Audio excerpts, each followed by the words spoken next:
Listen to me dear friends, దేవుడు నీకు ఇచ్చిన ప్రతి స్థానము ఒక ఉద్దేశంతో ఇస్తాడు. Hallelujah. Don't take it for granted.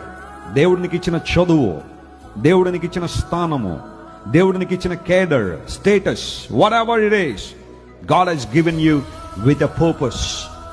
చాలాసార్లు మనం చేసే పని ఏంటంటే ఆ పర్పస్ వదిలేస్తాం, ఆ ప్లెజర్ని ఎంజాయ్ చేస్తాం, ఆ ఉద్దేశాన్ని మర్చిపోతాం, దేవుడు మనల్ని హెచ్చించిన ఉద్దేశం మర్చిపోతాం. అక్కడి నుంచి మన సొంత ఆలోచనలు, మన సొంత ఇష్టాలు నెరవేర్చుకోవడానికి రాణి స్థానంలో ఎస్తేరు కూడా ఉపవాసం ఉండే దేవుని సన్నిధిలో ఏం చేసిందట? ప్రార్థన చేసింది. దేవుడు మొర్దెకే ప్రార్థన, ఎస్తేరు ప్రార్థన, దేవుని బిడ్డల ప్రార్థన విన్నాడా లేదా? ఖచ్చితంగా విన్నాడు.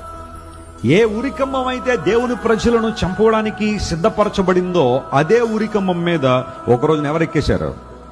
హామాను మరి అతని కుటుంబ సభ్యులందరూ కూడా, అతనితో పాటు ఆ కాన్స్పిరసీలో ఉన్న వాళ్ళందరూ కూడా అదే ఉరికంబం మీద తమ